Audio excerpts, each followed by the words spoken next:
Today, we're going to talk about how to grow very thick hair.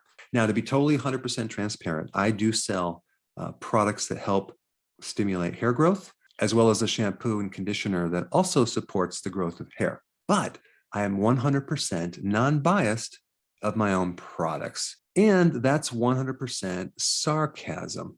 All right, now that I got that out of the way, let's dive right into the video. All right, the first thing I want to talk about is iron. Okay, what is iron? Iron is a mineral that is involved in building up your hemoglobin. Okay, that's the stuff that helps you carry oxygen through your blood. And if you don't have hemoglobin in the scalp, you're not going to have oxygen for the little roots of the hair follicles. And without iron, you're literally starving that hair of oxygen so it can grow. It needs oxygen to grow. But it's very easy to get iron, especially if you're not a vegan. Just a little red meat a few times a week will give you plenty of iron. But you can also get iron in eggs and cheese. It's in a lot of different foods. All right, zinc. If you're deficient in zinc, which a lot of people are, you're going to have a real problem growing thick hair. The hair is going to come out very, very thin. Zinc is involved in hundreds of different enzymes, especially with making proteins, okay? And your hair is protein. So without zinc, you don't get good growth of the hair and you don't get the thickness of the hair that you really want. And the hair will dry out, okay? So zinc is very important in hair, skin, nails, things like that. A little red meat, again, will give you enough zinc. Now, there's a condition called telogen effluvium, okay? Now, what is that? That is a condition triggered by shock or stress that makes your hair fall out and become very, very thin, okay, and very, very fragile. And that is because of this thing called stress. So if you go through pregnancy, for example, and you wonder why your hair is thinning out, well, that's why.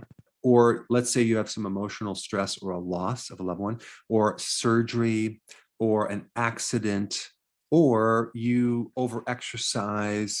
All these things can raise cortisol. Then cortisol then causes you to increase the requirement of zinc.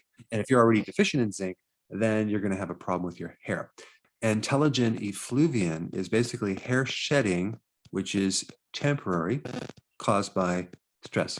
Now, if you consume a lot of alcohol, or you consume a lot of sugar, or for some reason you get a lot of copper, all these conditions are going to create a zinc deficiency. So just realize that low zinc creates all sorts of problems with your hair. And there's many different ways you can become deficient. And I pointed out quite a few. Shellfish are probably the best source of zinc, like oysters, but you can also get it in red meat. All right, the next point I want to bring up is omega-3 fatty acids. So if you don't like fish, or for some reason you don't like cod liver oil, I don't know why anyone would have the aversion to, I don't know, eating cod liver oil because it's so delicious, you could end up having a deficiency of omega-3 fatty acids. Now, if you have, the typical diet that most Americans have, you're going to be very, very high in omega-6 fatty acids. And that can create the deficiency of omega-3 fatty acids. And that could be the reason why your hair is becoming very, very thinned.